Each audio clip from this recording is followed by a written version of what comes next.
안녕하십니까. 뉴포 초대석의 홍성구 기자입니다. 새해 들어서 한반도 평화 정세에 대한 관심이 좀 다시 높아지고 있는데요. 저희가 한 달 전에 뉴포 초대석에서 전인범 장군님 모셔가지고 이런저런 얘기를 들었었는데, 야, 좀 조금 더 듣고 싶다. 너무 좋았다. 이런 그 피드백이 많아서 다시 한번 자리에 모셨습니다. 전 장군님 안녕하십니까? 다시 불러주셔서 감사합니다. 아유, 다시 나와주셔서 제가 감사합니다. 네. 많은 분들이 그 장군님 얘기에 공감을 하더라고요. 댓글이 달리는 댓글들을 보면 정말 잘 들었다라는 말들이 많이 있었는데, 그 요즘 한국이 돌아가고 있는 상황들, 이게 지금 어떻게 보시나요? 많은 좀 기대감들이 좀 많이 커져가고 있는 상황이긴 한데. 그 작년부터 사실 한반도 상황에 대해서 얘기하기가 굉장히 참 조심스러운 이유가 네. 시시각각으로 변하기 때문에 그렇죠. 예, 예. 그렇습니다. 그래서 작년 말만 해도 우리 기대에 못 미쳤던 실망감이 좀 많았었는데, 네. 김정은 위원장의 한국 답방이 무산이 됐고, 네. 또 실무급 회담도 지지부진했고 네. 해서 했는데, 그래서 김정은 위원장의 신년사에 기대를 걸어봤지 않습니까? 예, 예. 신년사 내용이 뭐 큰 그 핵심적인 내용도 없었고, 반면 네.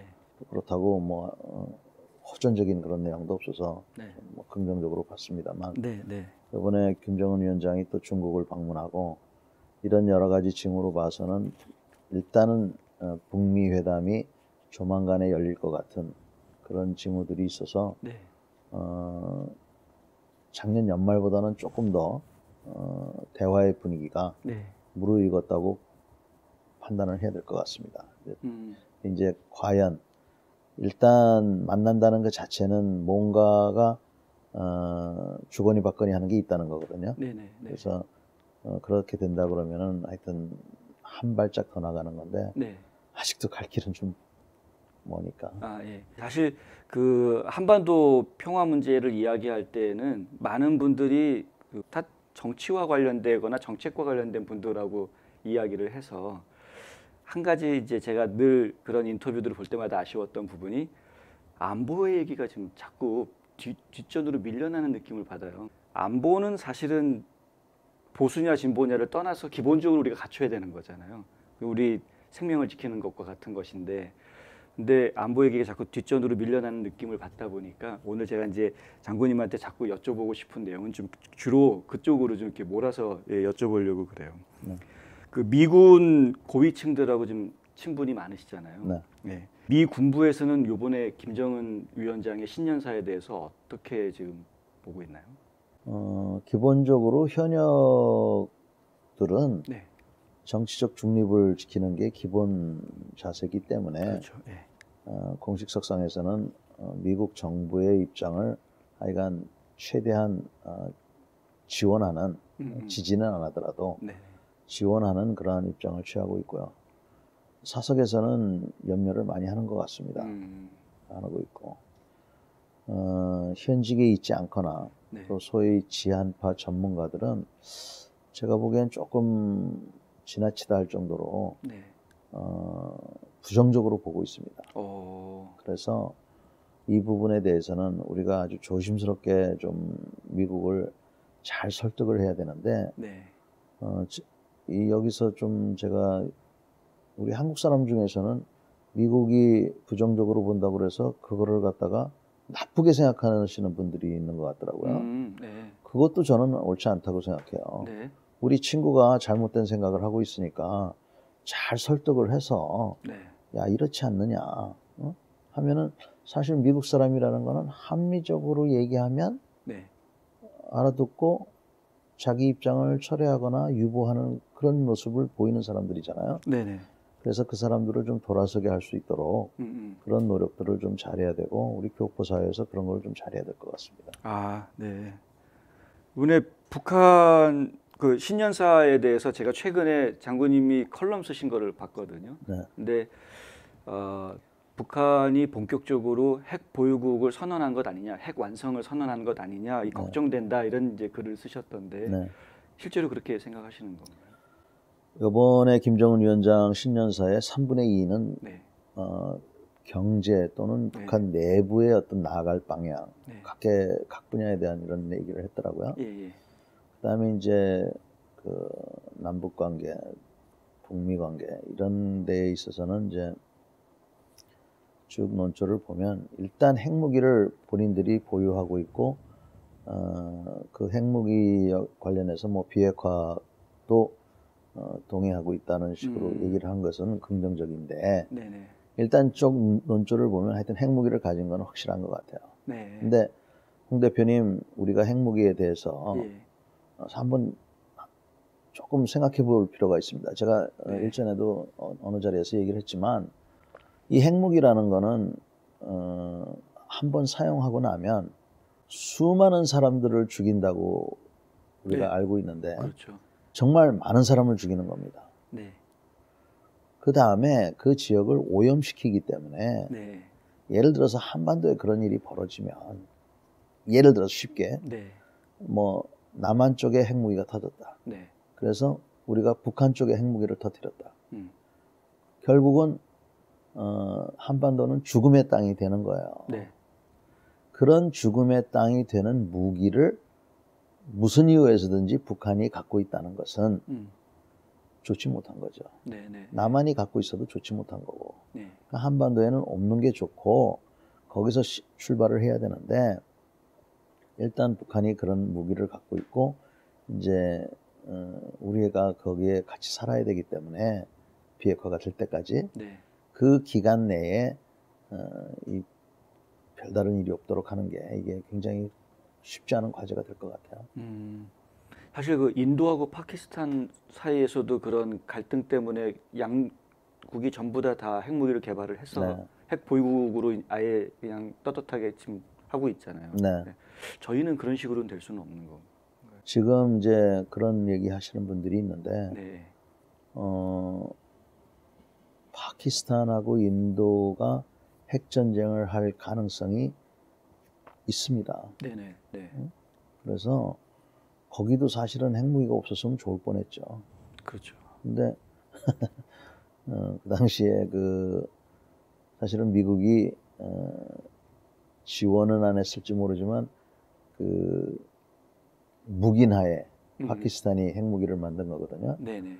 그 문을 열어주는 바람에 결국은 또 우리한테까지 이렇게 영향을 미쳤는데 하여간 인도 파키스탄이 걔네들 갖고 있으니까 뭐 우리도 괜찮지 않느냐 이런 논리는 아닌 것 같습니다. 왜냐하면 인도하고 파키스탄도 앞으로 어떻게 될지 몰라요. 네. 뭐 지난 30년 동안 아무 문제 없었다고 해서 안심할 게 아니라는 거죠. 네. 핵무기를 가진 사람은 네. 이걸 가지고 만지작거리게 돼 있어요. 네. 그래서 본의 아니게 없으면 아예 쓰지는 못하지만 네. 갖고 있으면 뭐 떨어뜨릴 수도 있는 거고 뭐 해서 그래서 이 핵무기라는 게 종국적으로는 전 세계가 그 핵무기를 없애자고 하는 게 이제 목표 아닙니까? 네네. 그래서 그 목표가 이루어질 때까지는 하여튼 우리가 계속 노력을 해야 된다고 봅니다. 지금 북한이 핵무기를 몇 개나 가지고 있는지 저희가 파악이 좀 되나요? 지금 과학자들 판단에 의하면 네. 낮게 잡는 분들은 한 20개, 네. 뭐 높게 잡는 분들은 100개, 오. 일반적으로는 뭐 65개, 네. 뭐 이 정도에서 얘기하는 것 같습니다. 근데 네. 지금 여러 정황으로 봐서는 계속 그 핵무기 원료를 생산하고 있는 것 같아요. 네네. 네. 그 핵무기 원료를 생산하고 있다는 자체가 굉장히 불안한 요인이 되는 것 같습니다. 그리고 이제 거기도 핵 관련된 분들이 계실 거 아닙니까? 네. 그럼 그분들은 일단 만들고 나면은 자기네들도 할 일이 있어야 되니까 네. 개선하고 할 거 아니에요. 그렇겠죠. 그러면 그럴수록 그 핵무기가 늘어나니까 네. 결코 하여튼 좋은 것 같지는 않습니다. 거꾸로 북한에서는 이제 협상 카드로 핵무기를 개발을 한 거니까 많이 만들어야 협상에 유리해진다 이렇게 생각하고 있지 않나요? 그렇지는 않을 거예요. 네. 왜냐하면 과거 그 미소가 냉전 시대에 보면 제 기억이 지금 가물가물합니다만 네. 미국의 10만 이상의 도시당 소련이 5발의 핵탄두를 할당을 했어요. 소련이 그때 핵탄두가 몇만 발이 있었어요. 와, 그렇게 많았어요. 예. 지금은 아마 10,000발도 안 될 거예요. 네. 미국도 마찬가지고. 그래서 사람들의 생각이, 그러니까 이게 핵무기라는 게 뭐 토끼들처럼 그냥 막 늘어나게 돼 있어요. 오. 그런데 북한도 예를 들어서 나름대로 이제 누군가가 판단을 하리라고 봅니다. 왜냐하면 네. 핵무기 만드는데 돈도 들지만 핵무기를 보관하는 것도 돈이 들어요. 오. 그렇지 않겠습니까? 예. 그냥 핵무기 만들어 놓고 이렇게 선반 위에 올려놓으면 되는 게 아니라 네. 가서 점검도 해야 되고 닦기도 해야 되고 온도도 맞춰야 되고 하기 때문에 여러 가지 그래서 어느 순간이 되면은 네. 야, 이제 그만 만들어야 되겠다. 네. 만들면 만들수록 저 돈이 많이 드니까. 네. 그래서 그 선에 갈 겁니다. 그래서 그렇게 되면 숫자는 그대로 놔두더라도 네. 이제 개선을 하기 시작하겠죠. 뭐 그 성능을. 네, 성능을. 예, 그런 데서 이제 우리가 좀 그것도 염려가 되는 부분이죠. 네. 사실 이제 미국에서 가장 북한의 핵무기에 대해서 경각심을 갖게 된 계기는 ICBM 발사가 상당히 수준이 좀 향상이 되면서 야, 이거 조심해야 되겠는데라고 이제 얘기가 됐던 거였는데 사실 그 전부터요. 저희가 국정원 영사들이랑 그런 얘기를 좀 했었거든요. 뭐냐면은 아니, 뭐 핵무기만 만들면 굳이 북한에서 쏠 필요 있냐? 북한이랑 가장 가까운 쿠바라는 나라가 미국 바로 밑에 있는데 거기서 그냥 쏴버리면은 얼마든지 지금 기술 가지고도 미국 본토를 공략할 수 있는데 왜 미국이 이렇게 북한에 대한 경계를 뒤늦게 하게 된 걸까요? 혹시 미국이 이제 아프가니스탄하고 이라크에 네. 지난 16년, 17년 동안 지금 전쟁을 하고 있었지 않습니까? 네. 거기에 이제 집중을 하고 또 북한 핵 문제에 대해서 후순위로 두다 보니까 그러니까 북한에 대한 비핵화 의지가 조금 부족했던 게 아닌가 하는 제 개인적인 생각을 좀 우선 하고요. 네네네. 그러다 보니까 이제 북한이 이제 저런 기회를 활용해서 핵무기를 갖게 됐는데 지금 홍 대표님이 말씀하신 대로 쿠바에서 북한제 핵무기를 미사일을 날린다. 이거는 제가 보기엔 조금 가능성이 있죠. 왜냐하면 지금 잠수함에서 쏠 수 있잖아요. 예. 그러니까 네. 쿠바에 용인하에 하는 게 아니라 거기까지 와서 한다 이거죠. 그렇죠.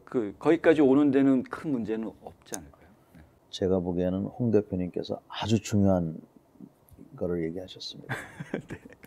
제가 보기에도 예. 제가 미국 친구들한테 경고하는 것도 네. 거의 지금 남의 일이라고 멀리 떨어져 있으니까 네. 그러는데 what if 네. 북한에는 옛날에 위스키급하고 로미오급 잠수함들을 네. 소련에서 들여왔어요. 네네. 이제는 자기네들이 잠수함을 건조할 수 있는 능력이 있습니다. 네. 팩트입니다, 이거는. 네네. 그 다음에 수중 발사 능력을 과시를 했어요. 그렇죠. 2번. 예. 더 이상 그런 시험을 안 해요. 네. 그렇죠? 네.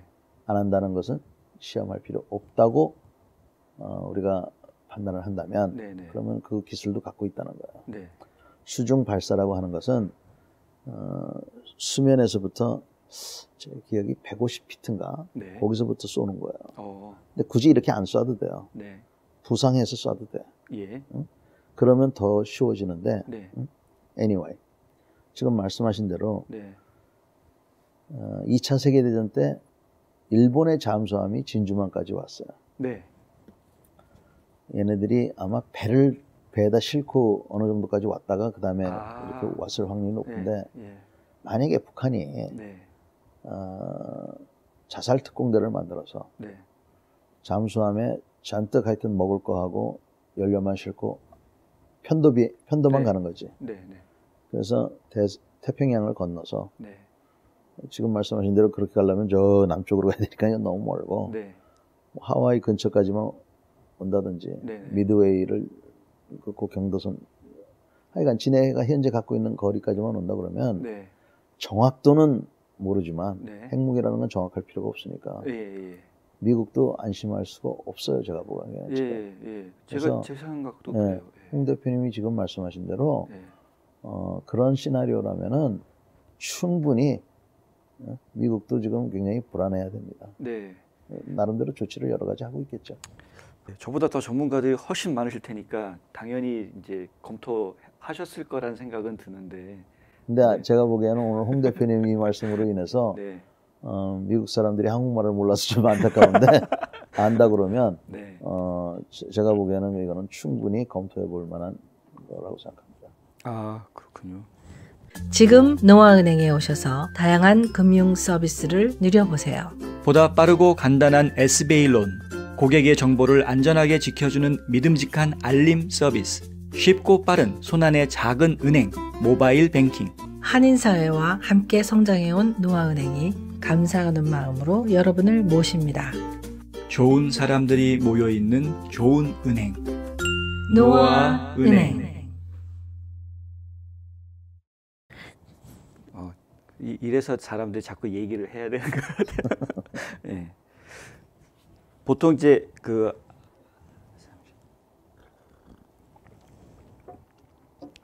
한반도 비핵화라는 표현을 할 때요. 우리는 당연히 북한이 개발을 했으니까 북한 핵무기에 대한 것만 생각을 하는데 북한 쪽에서 이야기하는 한반도 비핵화는 남한까지도 다 포함해서 그러니까 그렇다 보니까 지금 미군이 가지고 있는 전략 무기까지도 포함이 돼야 된다라는 게 이제 저희 생각은 그렇게 이해가 되거든요. 근데 미국이 그거를 오케이 하고 받아줄 수 있을 거라고 보시나요? 지금 이제 홍 대표님께서 말씀하시는 거는 북한이 이제 그렇게 한다고 이해하신다는 거죠? 엊그저께 문재인 대통령께서 기자회견을 하셨는데 마침 어떤 기자가 그런 비슷한 질문을 했어요. 한반도는 물론이고 괌이나 하와이에 있는 일본에 있는 핵무기까지도 북한이 얘기하는 거 아니냐 그랬더니 제가 정확한 답변 내용을 기억은 못 하겠는데 문 대통령께서 말씀하신 거는 본인께서 알고 있기로는 북한도 그런 주장을 하고 있지 않다 이렇게 말씀하시더라고요. 그래서 김정은 위원장을 여러 번 만나셨으니까 일단 직접 여러 가지 뭐 직접적으로 들은 얘기, 직접적인 표현, 간접적인 느낌 이런 것들로 그렇게 말씀하시니까 일단은 북한이 그 정도까지 요구를 하지 않는 것으로 저는 일단 생각을 하는데 김정은 위원장으로부터 그런 인상을 받은 우리 대통령하고 또 북한의 어떤 공식 매체들이 자꾸 얘기하는 거하고 또 차이가 있잖아요. 차이가 있죠. 북한 내부가 최고 지도자 동지의 그 허락 없이 그런 게 나올 수 있을까 하는 생각이 들기도 하면서도 또 우리 대통령이 그렇게 얘기하시니까 이런 문제에 대해서는 하여튼 저는 유보적으로 좀 걱정은 되지만 좀 더 지켜봐야 되겠다 이렇게 보는데 하여간 지금 말씀하신 대로 북한도 그런 거는 아니라고 한다는 게 우리 대통령님 말씀이니까 한번 좀 지켜봐야 될 것 같습니다.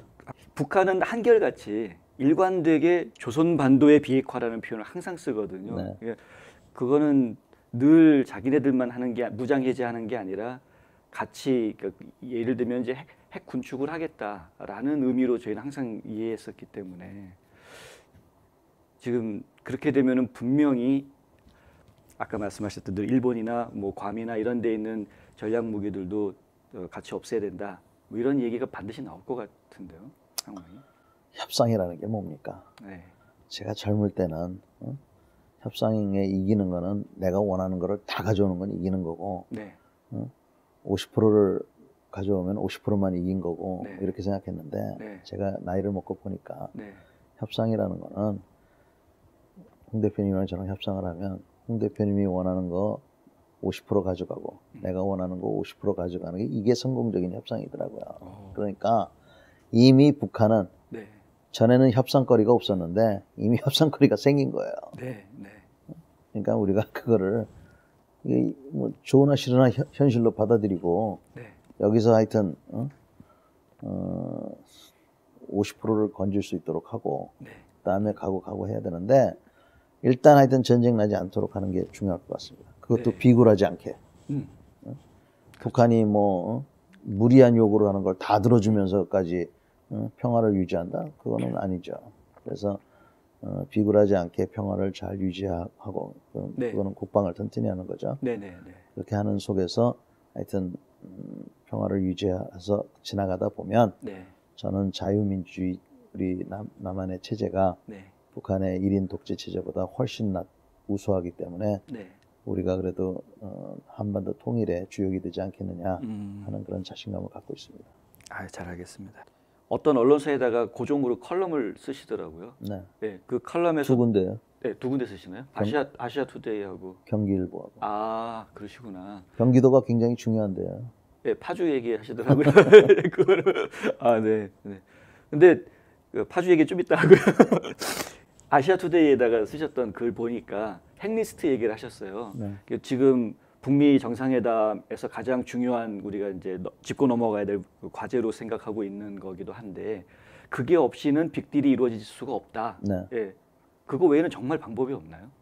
자, 우선 제가 생각하는 빅딜이라고 하는 것은 예. 북한이 궁극적으로 원하는 정말 그 경제 제재 해제입니다. 개성공단도 다시 재개되고 네. 뿐만 아니라 뭐 다른 경제 특구도 되고 금강산 관광도 되고 네. 뭐 이런 거를 포함해서 모든 경제 제재가 풀리는 그 길목에 가기 위해서는 하여튼 이 핵리스트가 있어야 될 것 같아요. 네. 그래서 제가 얘기하는 거는 그런 빅딜이고 그 전에 지금 벌써 네.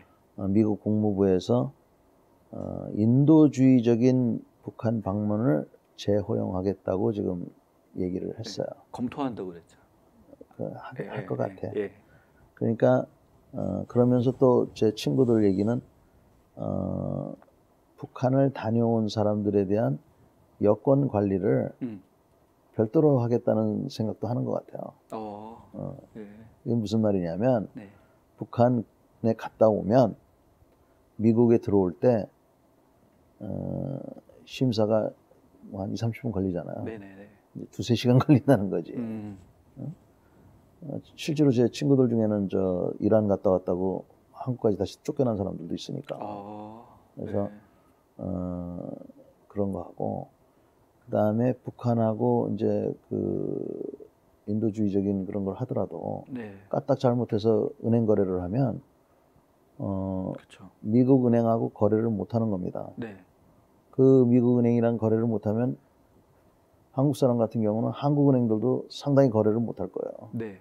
그러면 경제 활동을 못 하는 건데 네. 신용카드도 발급 이거 뭐 끔찍하기 때문에 사실은 북한에 가지 말라는 거랑 똑같아요. 그래서 네.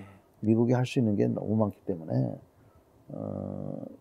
이 경제 제재를 푼다는 게 그 자체도 비핵화 자체도 시간이 많이 걸리겠지만 네.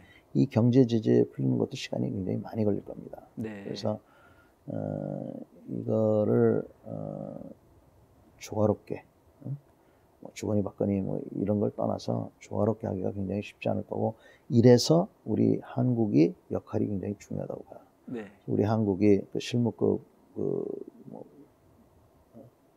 미국하고 그 워킹 레벨 뭐가 있는데 네. 그게 그래서 중요한 거고 네. 북한도 이런 거를 잘 이해할 필요가 있고 그래서 요럴 때에 하여튼 해야 되는데 결국은 빅딜을 완전한 북한이 원하는 그런 거라는 일을 하기 위해서는 핵리스트가 뭐 영변 셧다운 시키고 거기 사찰받고 그것도 큰 저거지만 네. 그것만 갖고는 안 될 것 같고요. 그다음에 사람들이 그 우리가 연합훈련을 중지했잖아요. 네. 그게 얼마나 큰 건지 그거를 좀 인식을 못하는 것 같고 그보다 네. 더 중요한 것은 미국의 대통령이 김정은을 직접 만났단 말입니다. 네. 그것도 어떻게 보면 미국 입장에서는 굉장히 큰 선물을 북한과 김정은 위원장한테 준 거예요. 그래서 김정은 위원장이 야 내가 뭐 풍계리도 그렇게 했고 뭐 발사장도 지금 뭐 운영을 안 하고 있고 뭐 영변도 그러고 있고 뭐 이랬는데 미국이 조치한 게 뭐 있느냐 네. 이렇게 얘기하면 사실은 그것도 서운한 얘기예요. 미국 대통령이 네. 김정은을 만나줬고 네. 그 자리에서 북한이 그 어느 친구가 북한 방송에서 쓰는 용어들을 다 세봤어요. 네. 어떤 용어를? 연합연습에 대한 용어가 제일 많았다는 거예요. 아, 네. 주한미군 철수나 이런 것보다도 네, 네, 네. 연합연습, 네, 네. 그거를 트럼프 대통령이 제거해 준 거예요. 그 다음에 어찌됐건 지금 뭐 이렇게 대화를 하고 있고, 네. 공격도 안 하고 있고. 네. 그래서 뭐 미국은 뭐 한 게 없다. 그렇게만 하는 것도 제가 보기에는 정확한 표현이 아니죠. 그러시군요. 그러니까 아니 그렇게 생각하지 않으세요? 아니 뭐 그렇게 보실 수도 있겠다는 생각은. 아니 홍 대표님은 그렇게 생각 안 해? 저도 사실은 그렇게 생각은 들어요. 거봐. 네. 북한 쪽 입장에서는 약간 좀 억울할 수 있는 부분이 있는 거죠. 자기네들은 돌이킬 수 없게 폭발을 했는데, 네. 근데 사실 연습을 중단한, 훈련을 중단한 거는 언제든 다시 할 수 있는 그런 거니까. 근데 이제 아주 중요한 문제이기 때문에 네. 폭발을 했다고는 하지만 네. 더 이상 실험할 필요가 없기 때문에 폭발했다고 할 수도 있는 거고 말이야 바른 말이지 뭐 갱도 또 파면 되는 건데 그래서 아까 말씀드린 대로 자 훈련 다시 재개할 수 있다. 그러나 훈련 자기네가 가장 목에 가시로 생각했던 거 훈련도 지금 안 하고 있고. 네. 그다음에 하여튼 어찌됐건 트럼프 대통령이 만나줬잖아요. 네. 이거 큰 거라고 저는 생각해요. 그렇죠. 네. 그래서 그거를 우리가 하여튼 김정은 위원장한테도 자 봐라 이렇게 하니까 좀 조금씩 아까 얘기한 대로 50% 50%예요. 응? 사실은 근데 그 핵리스트라는 게 내놓기가 되게 어렵잖아요. 누구도 네. 그 핵리스트를 다 내놓을 거라고 생각하지 않을 겁니다. 아니, 그러니까요. 이렇게 내놓으면 그거를 100% 믿어주질 않을 게 뻔한데 이제 예를 들어서 이게 그러면 진실성이 있는 거냐, 신뢰할 만한 자료냐라는 거를 검증하는데 또 시간이 필요할 수도 그렇죠. 있고요. 예. 그러니까 핵리스트가 나오면 네. 거기에 대한 사찰을 해야 된다는 거 아닙니까? 예. 그러니까 핵리스트를 제공한다는 거는 여기 와서 보시오 네. 라고 그게 포함이 돼야 되는 거예요. 그렇죠. 그래서 제가 군축 전문가가 아니기 때문에 네. 사실은 이번에 한국에 돌아가고 하면은 미소간에 그러면 쟤네들은 핵리스트를 주거니 받거니 했는지 제가 보기엔 안 했을 것 같아. 안 했을 텐데요. 안 했을 것 같고 네. 그러니까 미국하고 러시아 사이에 갖고 있던 핵무기가 상당히 많이 줄어든 건 사실입니다. 네. 그러나 0이 된 건 아니에요. 0이 된 건 아니고 이번에도 중거리 그 탄도탄 제한 협정이 만료가 돼서 지금 다시 위험한 일이 벌어지고 있어요. INF 협정이라고 하는데 이 단거리들이 왜 위험하냐면 이 ICBM은 그래도 발사가 되면은 한 45분 내지 90분 정도의 시간이 있어요. 근데 이 단거리들은 3분, 30초. 그러니까 발사하면은 발사했습니다 하고 뒤돌아봐서 보고하는 그 순간에 벌써 터지기 때문에 그래서 이게 위험한 거거든요. 그래서 미국하고 러시아가 지금 그런 거를 다시 만들겠다고 지금 하고 있어서 굉장히 하여튼 지금 주목을 저 같은 사람은 지금 하고 있어요. 그래서 이런 무기들이 하여튼 많이 만들어지지 않는 게 중요한데 핵 리스트가 이제 제공이 되면 일단 그런 활동을 통해서 예를 들어서 10개 있다고 그랬는데 하나 더 발견했다. 그러면 미국이 내가 너 그럴 줄 알았다 그러고 막 그냥 뭐 모든 협상을 중단하고 전쟁으로 돌아간다. 이럴 것 같습니까? 그러진 않고 이거 하나 더 있는데요. 그래서 뭐 우리가 하나 더 있는 거는 당연한 거 아니냐? 뭐 이렇게 또 나오지 않겠어요? 그러다 보면 하여튼 대화를 하고 해서 뭐 하나 더 발견하고 하는데 북한이 치팅을 하는 것이 저는 어떻게 보면 당연하다고 생각합니다. 그래서 당연한데 의외로 과학자들이 나름대로 판단할 수 있는 그런 것들이 많이 있더라고요. 그래서 이런 과정이 시작이 되면 그리고 알 게 뭡니까? 어느 순간에 뭐 북한이 핵무기 몇 발 갖는 거를 묵인하는 그런 단계가 올지도 모르잖아요. 신뢰가 쌓일 때까지는. 신뢰가 쌓이면 가능할 수도 근데 있겠죠. 혹자들 말처럼 네. 신뢰가 없기 때문에 핵리스트를 제공할 수 없다. 음. 그건 아니지. 핵리스트가 신뢰를 쌓기 위한 건데 네. 신뢰가 없기 때문에 이걸 제공할 수 없다. 네. 라고 말하는 거는 그거는 제가 보기엔 논리가 좀 잘못된 것 같아요. 길이 사람을 위해서 있는 건데 예. 마치 사람이 길을 위해서 있는 것처럼 이 생각이 좀. 근데 이제 제가 북한 쪽을 좀 이해해 주자면 네네네. 핵리스트를 내놓는 순간부터 미국이라든가 국제사회라든가 이런 분위기에 본인들이 주권을 잃고 끌려갈 것 같은 그런 이제 주도권을 잃어버릴 것 같은 그런 생각을 할 것 같아요. 제 생각에는.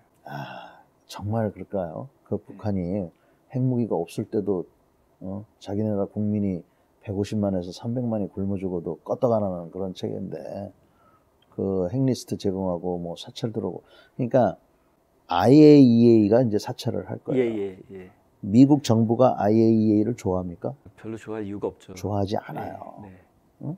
그러니까 이게 간단한 문제가 아니에요. 그러니까 북한한테도 불리하기만 한 게 아니에요. 네.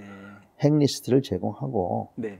미국 사람이 한두 명 포함된 IAEA에서 와가지고 네. 조사를 하고 하는 그런 과정을 거치면서 일단 하여튼 평화도 유지되고 경제 제재도 일부가 해제가 되고 네.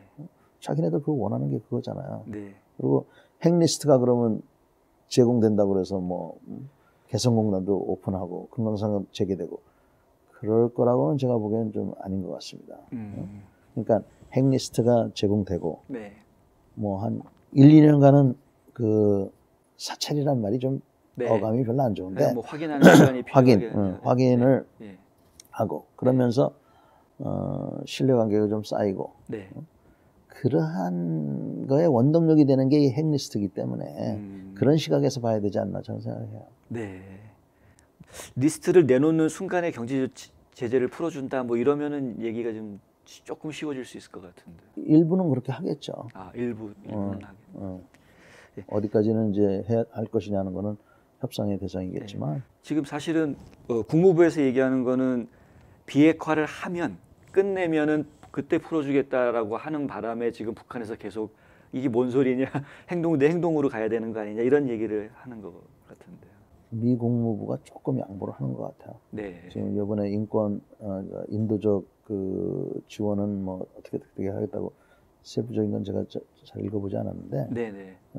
그렇게 하는 걸로 봐서는 네. 자기네들도 양보할 그런 자세는 돼 있는 것 같습니다. 네.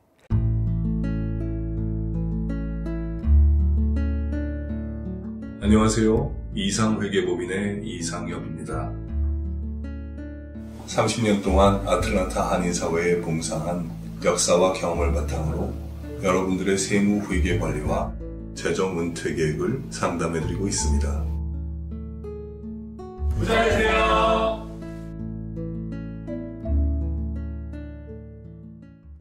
얘기를 조금 바꿔가지고요. 중국을 갔었잖아요. 네, 김정은 위원장이 이제 네 번째 자기 생일상을 시진핑이 차려줄 정도까지 이제 그 과시를 세게 했는데 네. 중국도 군사력이 지금 상당하잖아요. 네. 그러면은 중국을 공식적으로 지금 저희 한반도 문제에 끌어들이겠다라는 수가 이제 확실하게 지금 그렇게 수를 딱 둔 거로 보이는데 미국 입장에서 굉장히 큰 부담이 될 거란 말이죠. 이런 경우에는 뭐가 좀 달라질 수 있는 건가요? 지금 그게 대화를 앞당기는 데 도움이 될까요? 아니면은 대화에 오히려 장애가 될까요? 중국 문제가. 지금 대표님께서 말씀하신 그런 분석이 예. 일반적인 분석이고 네. 제가 지금 최근에 일어난 일이기 때문에 네. 제가 요번에 쭉 이렇게 읽어보고 한 거 보니까 일반적인 분석도 그런 것 같아요. 네. 북한이 그러니까 김정은 위원장이 중국의 지원을 받아내고 북미 협상에 앞서서 중국의 어떤 지원을 받아내고 조율을 했다, 네. 한 것 같다 이렇게 네. 하는데 네. 저는 좀 다른 시각으로 보는데 어.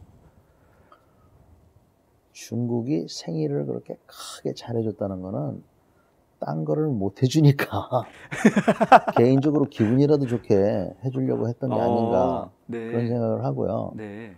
중국이 예. 군사력이 대단하다고 하는데 예. 그 그 사람들 지금 착각이에요. 똑같은 비행기가 있어도 네. 예를 들어서 뭐 경주용 차가 있다고 하면 네. 경주 전문가하고 네. 똑같은 차래도 네. 제가 해서 운전을 하면 네. 제가 이기겠습니까? 코너링이라든지 이런 게 다 틀릴 텐데 아, 예, 예, 예. 중국의 비행기가 아무리 좋아도 네. 미국 조종사한테는 당해낼 수가 없어요. 어. 당해낼 수가 없어요. 중국이 지금 항공모함 2척인가 있고 예, 뭐 예. 3개를 더 만든다고 그러는데 네, 네. 미국이 12척 있거든요. 예. 12척인가 14척인가. 미국 항공모함에 대항했다가는 아작이란 말을 써도 되나 모르겠어요. 아작이 날 겁니다. 네. 그래서 하긴, 네. 미중 간에 경제 문제, 무역 문제가 있고 네. 여러 가지 지금 미묘한 흐름들이 있는데 그 흐름 속에서 제가 보기에는 중국이 조금 밀리는 것 같아요. 그렇죠. 조금 그렇죠. 밀리거나 아니면 중국이 백년 대계를 내다보고 네. 지금은 우리가 뒤로 참아야 될 물러섰다가 때죠. 네. 나중에 미국 치자 네. 해서 네. 그런 전략적인 판단을 했다고 한다면 네. 지금 중국도 북한을 나서서 도와주는 나서서 도와준다는 건 뭡니까? 유엔 제재를 무시하고 네. 북한에 유류를 갖다 준다든지 뭐 이런 거 하기는 제가 보기엔 쉽지 않을 것 같아요. 그리고 지금처럼 네. 지금 보면은 북중 국경선의 네. 그 밀매 블랙 네. 마켓 네. 네. 이거는 그냥 눈 감아주는 거 네. 눈 감아주고 뭐 밀매니까. 하는데 예. 그것도 조심스럽게 하는 것 같잖아요. 예. 현 수준에서 크게 벗어나지 못할 것 같아요. 아, 그렇군요. 그럼 미국 이건 제 네. 생각입니다. 아니, 상당히 좀 이해가 되는데요. 미국 입장에서는 중국에 대해서 그렇게 북한 문제를 가지고 중국을 크게 염두에 둬야 될 이유는 별로 없는 것 같다는 느낌이 갑자기 드는데요. 예전에는 중국이 굉장히 큰 변수가 될 거다라는 생각이 들었었는데, 아, 그렇게 볼 수도 있겠네요. 러시아는 어떻습니까? 러시아는 대단한 나라입니다. 네네. 저력이 예. 그 러시아 무시하는 사람은 정말 무식한 사람이에요. 아, 네. 그런데 현재 입장이 네. 러시아도 지금 우크라이나 사태 때문에 세계 경제 제재를 받아서 네. 러시아의 그 경제 생산력이 우리나라랑 똑같다는 거 아세요? 그거밖에 안 돼요. 그거밖에가 아니라 아. 대한민국이 3%, 전 세계의 3%인데 3%나 돼요? 러시아가 3.1%인가 그래요. 오. 그러니까 네. 우리나라가 이게 대단한 나라인데 네. 우리하고 비슷한 나라가 그러니까 저력이 있는 나라이기 때문에 네. 그렇지만 자기네들도 지금 국내 문제 이런 거에 지금 신경 써야지 괜히 북한 도와줬다든지 그러니까 훈수는 드는 것 같아요. 네, 네, 뭐 네. 어쩌고 하는데 네. 그 이제 아까 그 중국 문제하고 그러는데 예. 북한이 중국하고 러시아에 지금 외교적 지지를 받고 있지 않습니까? 네, 네. 뭐 여러 가지. 네. 그게 그렇게 큰 도움이 되지는 않는다는 거죠. 결국은 미국하고 딜을 하는 데 있어서는 역시 미국하고 해야 되고 그나마 지금 우리가 북한 입장에서 도와주고 있으니까 이 네. 기회를 잘 활용해야 될 겁니다. 네. 사실 뭐 갑자기 떠오르는 생각이긴 한데 한반도 한국 전쟁이 벌어졌을 때 중국하고 러시아가 상임이사국에 있었음에도 불구하고 유엔군 파견이 결정이 됐던 거를 북한이 잊지 말았으면 하는 네. 그 일본도 사실은 저는 지금 개인적으로 별로 기분이 안 좋아서 네. 예, 요즘 그 자위대가 지금 너무 세지고 있는 거 아닌가라는 걱정이 자꾸 드는데 그 저희 한반도 평화에 위협이 되지는 않을까요, 일본이? 한반도 평화에 일본이 위협이 된다. 제가 살아있는 동안에는 그런 일은 없을 것 같아요. 예. 제가 그 일본에 이렇게 쭉 있어 보니까 네. 그 전에는 일본이 빌미만 있으면 금방 핵무장하고 이럴 것 같았는데 네. 일본 국민의 85%는 핵무장 반대예요. 오. 85% 이상이. 네. 그러니까 일본 사람들이 2차 세계대전을 통해서 네. 군국주의라는 게 이게 나한테 별로 도움이 안 된다는 게 확실하게 각인이 된 것 같습니다. 아. 그러니까 외부의 아주 굉장한 위협, 네. 뭐 한반도가 그 적화가 된다든지, 네. 미국이 일본에서 철수를 한다든지, 네. 중국이 무슨 대만을 공격한다든지, 네. 이런 일이 있기 전까지는 일본 국민들을 움직여서 일본이 옛날과 같은 그런 군대를 갖는 그런 거는 쉽지 않을 것 같아요. 그래서 아베라는 사람이 지금 몇 년간 노력을 했는데도 뭐 크게 진전이 없지 않습니까? 네. 근데 네. 이제 그런 측면이 하나 있고, 또 하나는 그래도 일본이 경제력이 있고 그런 게 있으니까 네. 이번에도 F-35 전투기를 더 산다는 거거든요. 네. 사는 것뿐만 아니라 이 사람들이 만든다는 거예요. 그리고 일본이 갖고 있는 F-35는 네. 수직 이착륙이 가능해요. 응? 예. 이거는 뭐냐면 항공모함에 실을 수 있다는 거예요. 예. 그래서 일본은 항공모함은 없지만 상륙함이라고 그래요. 네. 상륙함이나 항공모함이나 생기기는 비슷하게 생겼어요. 네. 크기가 틀리지. 네. 거기에 이 비행기를 하면은 이제 항공모함하고 비슷한 역할을 할 수가 있어요.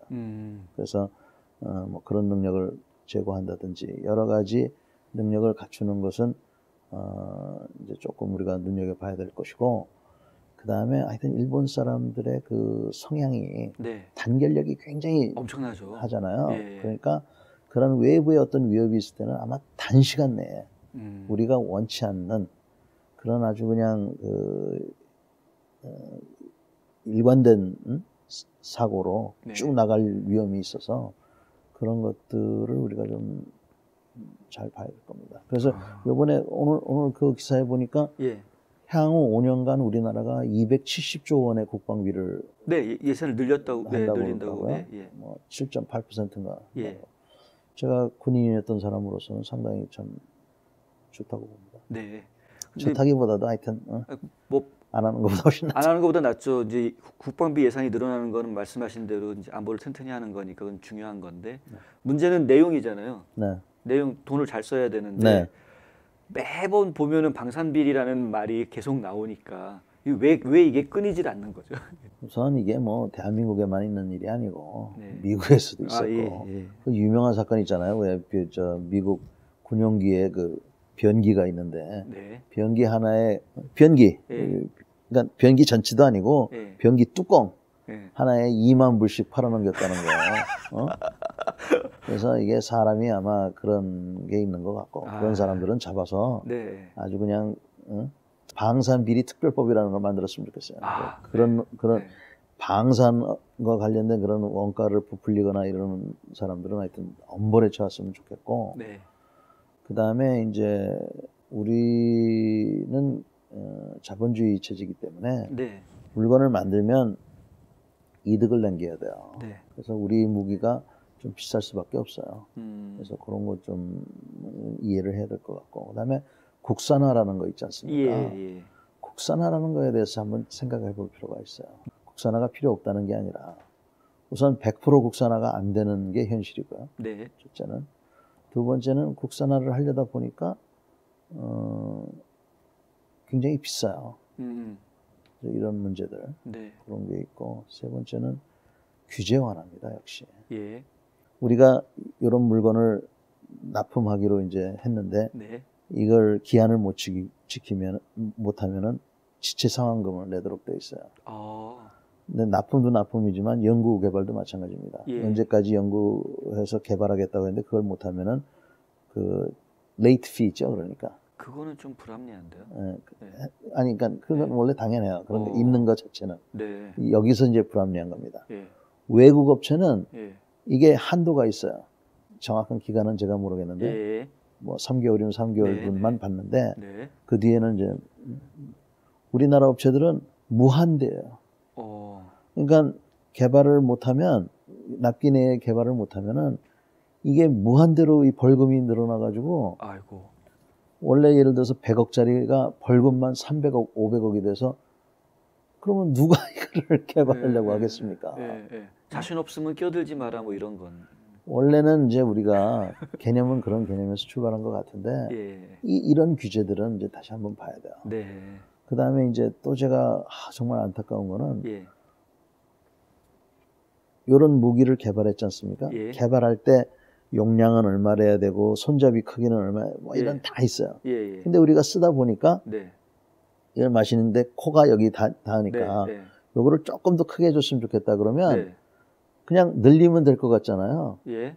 우리는 현행법상 예. 새로 개발을 해야 돼요. 변형이 안 돼요?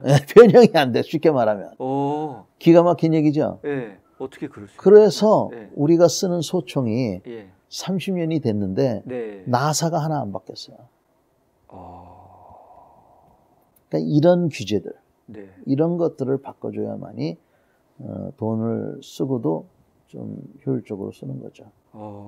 그렇군요. 또 그런 그 좀 불합리한 규제들이 아직도 남아 있는 게 많이 있나 보군요. 우리나라 전반적으로 뭐 방산뿐만 아니라 하긴 예. 사람이 하는 일이라서. 예. 그렇군요. 학비 때문에 원하는 대학을 포기하신다고요? 장학금이나 학자금 재정 보조를 자녀에게 모두 맡기셨다고요? 아니요, 그러시면 안 되죠. 명쾌하고 유익한 정보를 드리는 리차드 명 AGM 대표가 속 시원하게 도와드립니다. AGM은 미국 2,900여 개 대학의 재정 보조 관련 데이터베이스를 기초한 실시간 분석 시스템과 자체 개발한 고객 관리 시스템을 활용하여 대학 학자금 부담을 덜어드립니다. 지금 전화하셔서 상담 받으세요. 877-212-0011 877-212-0011 한국에서는 전 장군님 그러면은 이제 대한민국의 대표적인 스타 장군이다. 네. 왜냐면 워낙 유명세를 많이 타셨어요. 네. 그리고 또 말씀도 잘하시고 또 이 해외 쪽에 특히 미국에 연고가 있으시다 보니까 어떤 영향력이라든가 사람들한테 알려지는 게 남들하고는 정말 다르신 것 같아요. 그렇다 보니까 많은 분들이 한 자리 하실 텐데 언젠가는 한 자리 하셔야 될 텐데 뭐 이런 얘기들 많이들 하거든요. 근데 최근에 저희 아틀란타 한인회관에서도 말씀하셨지만 절대 정치는 안 하신다고. 진짜세요? 네. 왜 안 하시려고 그러세요? 현재 우리가 사는 이 세상에는 저 같은 사람이 끼어들어서 그 정치판에서 기여할 수 있는 부분이 없을 것 같습니다. 그래서 저는 다른 방법으로 네. 우리 사회를 좀 좋은 세상으로 만들려고 노력을 해보려고 하는데 네. 시민단체들, 제가 지금 동물자유연대 이사거든요. 오. 네, 그래서 우리나라 개, 고양이, 뭐 기타 동물들의 어떤 기본적인 동물권이죠. 네. 동물권. 네. 그 동물권을 보호한다는 것이 곧 우리의 인권을 보호하는 겁니다. 사실은. 네. 네. 네. 그래서 개, 고양이가 중요하지만 그 개, 고양이가 중요한 거는 사람이 중요하기 때문에 개, 고양이가 중요한 거거든요. 예. 그래서 그런 활동도 하고 미국 사람들이 순수한 만큼 잘 모르기 때문에 네. 제가 또 미국 사람들을 많이 하니까 미국 친구들한테 우리 입장을 계속적으로 좀 설명을 하려고 생각하고 있고요. 그 다음에 우리 군 문제에 있어서는 저는 하여튼 이 탱크, 비행기, 잠수함, 항공모함 이런 것도 중요하지만 개인이 중요하다고 생각합니다. 네. 개인의 총, 네. 헬멧, 뭐 군화, 네. 그 다음에 응급처치 First Aid Kit이라는 게 있어요. 예. 그 20불밖에 안 해요. 네. 네. 그런 거. 저는 그런 게 중요하다고 생각하기 때문에 우리 개인 병사가 장비하는 그런 것들이 잘 될 수 있도록 제가 이제 노력을 하려고 그러고 네. 마침 육군이 워리어 플랫폼이라는 사업을 지금 하고 있어요. 네. 그게 그거랑 비슷한 건데 네. 그래서 그 사업도 좀 적극적으로 홍보하고 또 개선할 부분이 있으면 개선하고 네. 그렇게 해서 노력을 하려고 합니다. 네. 혹시 뭐 국방부 장관을 꿈꾸신다거나 뭐 그런 직접 일선으로 나서실 생각은 없으신가요? 우선 그건 제 마음대로 되는 것도 아니고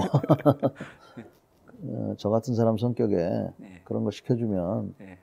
여러 가지 바꾸려고 들 텐데 그러면은 결국에는 곤혹을 치르지 않겠어요?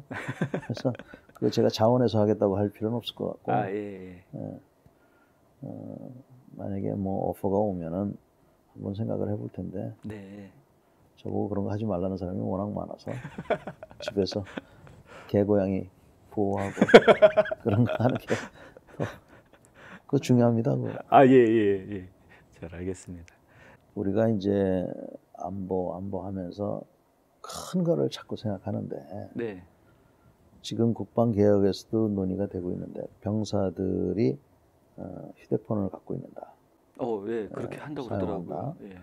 그다음에 뭐 외출을 내보내준다. 예, 예. 뭐 이런 것들을 얘기하는데 그래서 그러니까 일각에서는 야, 그 군기 빠진 군대 이제 완전히 무장해제 이렇게 하는데 저는 그렇게 보지 않아요. 네.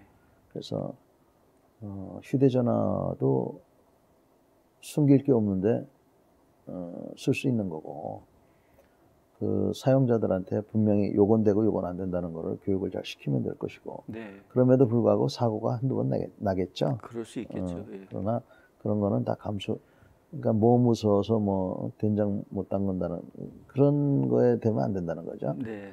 그거 하고 외출을 한 달에 2번 내보내준다는데 저는 그건 너무 적다고 생각해요. 음. 일주일에 3번은 내보내줘야 된다고 생각해요. 예. 네. 그러면 네. 이 친구들이 나가서 뭘 할 거냐. 학원 다닐 거라고 전에 말씀하셨어요. 그래서 학원을 다닐 것 예. 같다 저는. 네. 그래서 그 학원비가 한 달에 15만 원이라 그러면 네. 본인이 5만 원 내고 국가에서 10만 원 지원해주고 그러면 군부대 주변에 학원들이 생길 거 아닙니까? 그렇죠. PC방이나 당구장이 아니라. 네네. 그러면 제가 보기엔 그것도 괜찮을 것 같은데요. 어우, 좋죠. 그러면 군대 안 가겠다고 회피할 일도 사실 별로 없을 것 같고요. 그래서 군 생활에 있어서 가장 힘든 거는 훈련이 아닙니다. 네. 내무 생활이지. 맞습니다. 예. 그래서 내무 생활을 자연스럽게 만들 수 있는 그런 방안을 만들면 정말 저력 있는 군대가 될 것이고 네. 북한도 그런 걸 좀 잘 알았으면 좋겠어요. 자기네들은 뭐 군기를 자랑하지만 그거는 얄팍한 군기고 우리는 내적인 군기이기 때문에 그걸 하고 그다음에 여기에 아울러서 네. 동원 체제, 동원 훈련을 좀 더 사실은 대폭 네. 개선을 해야 되고 네. 거기에 이제 밑바탕에 깔린 게 그 형평성에 맞는 그 군복무입니다. 네. 저는 개인적으로 운동 좀 잘한다고 군 면제해주고 하는 거 아주 절대 반대예요. 모든 사람들, 높은 직위에 있는 사람들, 돈 많은 사람들, 그런 사람들은 다 최전방에 가야 이게 얼마나 춥고 얼마나 덥고 얼마나 외로운지 네. 네. 그래야 애국심이 생길 거 아닙니까? 그런 걸 좀 했으면 좋겠어요. 네, 사실 그 중립 국가들도 군사훈련을 오히려 더 심하게 하잖아요. 의무 기간도 훨씬 더 길고 그런 것들을 보면은 저희가 평화 체제를 갖춘다고 얘기를 한다 하더라도 그 국민들의 군사훈련이라든가 안보를 갖추는 거는 반드시 해야 되는 필요한 이유인 것 같아요. 그러니까 지금도 훈련이 문제가 아닙니다. 네. 훈련의 강도가 문제가 아니라 내무 생활. 내무반에 들어갔는데 요새는 생활관이라고 그래요. 예. 생활관에 들어갔으면은 릴렉스. 하루 열심히 훈련했으니까 피곤한 몸을 샤워도 하고 보람찬 TV도 하루를. 보고 뭐 이래야 되는데 네. 아니 이놈의 그 생활관에 들어가면 고참이 뭐 앉아라 일어나라 뭐 물 떠와라 이러니 네.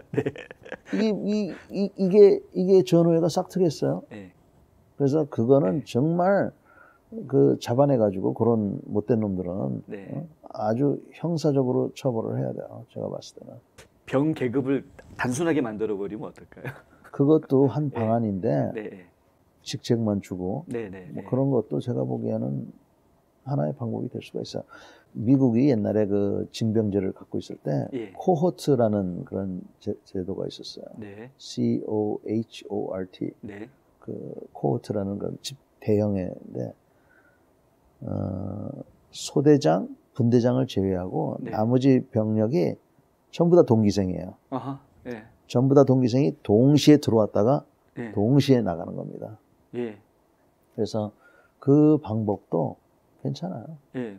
그러면 내무 생활 갈등은 많이 없어질 거예요. 그렇죠. 많이 없어지고. 근데 전투력이 문제가 있지 않느냐, 뭐 어쩌고저쩌고 얘기하는데 제가 보기에는 일반 소총수나 이런 사람들이 경험치가 있으면 무슨 경험치가 있겠습니까? 네. 요령만 생기는 겁니다. 요령, 우리 홍 대표님이 아주 가끔 보면 아주 핵심을 찌르시는데 그 요령만 생기는 거예요. 예, 그런 요령 필요 없어요.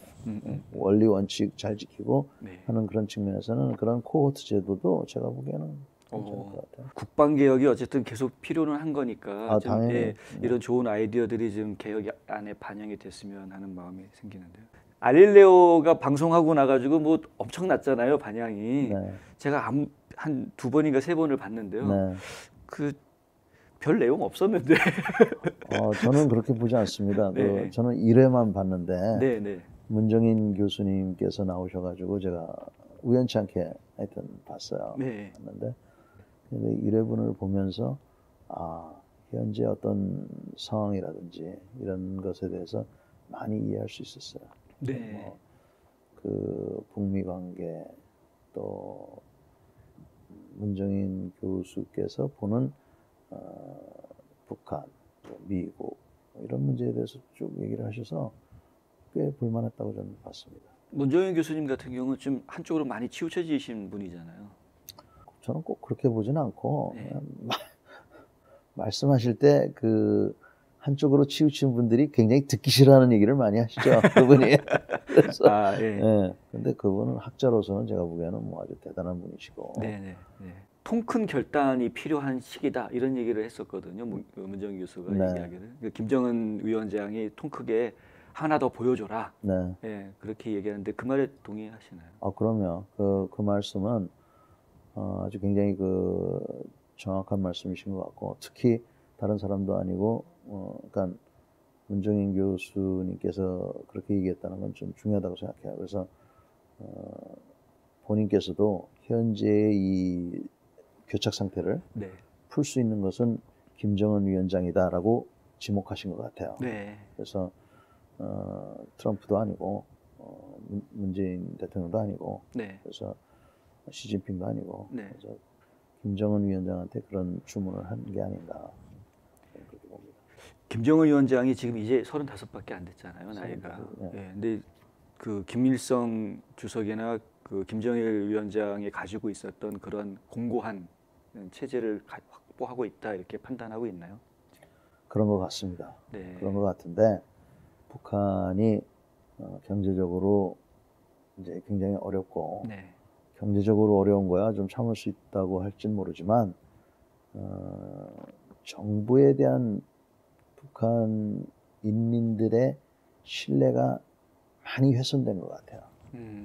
그러니까 이거는 그야말로 북한 김 정권의 생존과도 문제가 되기 때문에 네. 아마 김정은 입장에서도 굉장히 하루하루가 불안할 겁니다. 그러시군요. 그러니까 숙청은 제대로 했는데 전 국민의 그 지지를 얻는 데는 조금 좀 미흡한 부분이. 숙청을 아무리 해도 네. 한계가 있잖아요. 그러니까 그렇죠. 그렇다고 뭐 저는 요번에 그 신년사에서 부정부패를 없애야 된다는 그런 뉘앙스를 제가 들었는데 그건 굉장히 그 주도 면밀하게 이미 김정은 위원장이 정권을 잡으면서부터 지금까지 꾸준하게 해왔던 작업인 것 같아요. 그러니까 이 양반도 자기 나름대로 부정부패 지상 낙원에 부정부패가 있다는 거를 인정한 것도 저는 참 그랬고 나름대로 그런 노력을 지금 하고 있다는 거죠. 네. 제가 김정은 위원장을 좋아할 이유는 요만큼도 없습니다만 하여튼 그런 것들을 제가 네. 눈에 봤어요. 네. 그 마지막으로 하나만 질문 드릴게요. 군 입장에서는 지금까지 북한을 주적이라고 해서 이제 적으로 대해 왔는데 평화 프로세스가 이제 진행이 되면 그러면은 더 이상은 적으로 얘기하기 어려워지는 거잖아요. 그렇게 됐을 때 북한을 우리 한국 군대는 어떻게 이해하고 뭐라 그래야 돼요? 이거 협력하는 관계가 돼야 되는 건가요? 어떻게 되는 건가요? 협력 관계는 좀 영원한 것 같고요. 네네. 북한은 우리를 뭐라고 부릅니까? 요즘은 좀 표현들이 이렇게 별로 없어진 것 같아요. 그러니까 옛날에 북한이 우리를 원수라고 그랬잖아요. 그렇죠. 적보다 더한 말인 것 같은데. 네.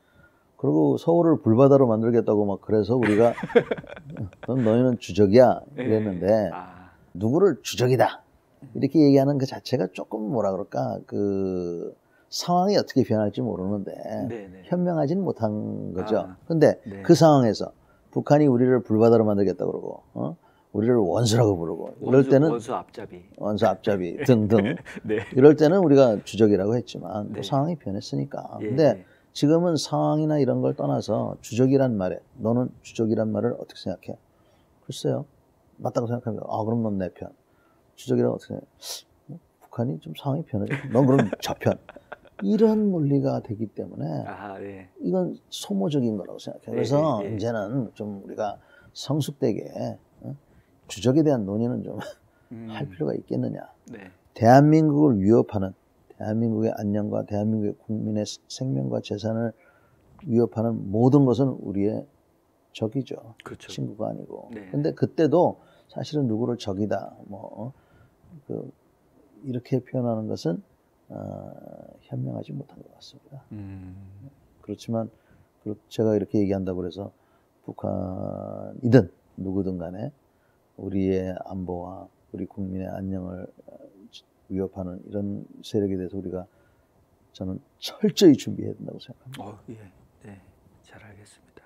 말씀하시는 중에 제가 손자병법 생각이 갑자기 났었어요. 싸우지 않고 이기는 게 진짜 이기는 거다라는 얘기가 생각이 났는데, 그렇죠. 뭐 굳이 적이라고 막 넌 나쁜 놈, 난 착한 놈 뭐 이렇게 양분화하는 논리로 해가지고서는 승리한 다음에도 문제가 되죠. 예전에 광개토대왕이 이렇게 점령해 나갈 때 보면은 다 인정해주고 흡수하는 그런 지혜를 발휘했다고 제가 배웠었는데. 그렇네요. 진짜 말씀 듣고 보니까 진짜 그렇네요. 주적이라는 표현을 굳이 뭐 애써서 할 필요가 없는데 사상 검증 단어가 돼버렸어요. 그래서 예, 잘 알겠습니다. 오늘 그 귀한 시간 내주셔서 감사하고요.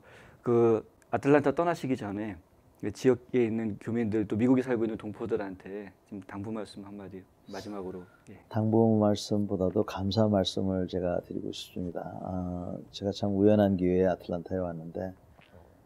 고국으로부터 이 멀리 떨어진 이곳에서 좋은 분들 많이 만나고 한국인들만이 느낄 수 있는 한국인의 그런 어떤 정을 느낄 수 있게 해주셔서 그동안 만나뵈었던 많은 분들 감사드리고요. 저는 이제 내일이면 비행기 타고 한국에 돌아갑니다만 1년에 한 번씩은 그 아틀란타에 올 생각입니다. 그래서 와서 인사도 드리고 기회를 주시면은 한국 안보 상황에 대해서 업데이트를 시킬 수 있는 그런 기회를 갖도록 노력하겠습니다. 그동안 제가 여기 있는 동안에 잘 보살펴 주신 수많은 분들께 이 자리를 빌어서 감사의 말씀을 드립니다. 또 홍 대표님한테도 각별한 감사의 말씀을 드립니다. 감사합니다. 감사합니다.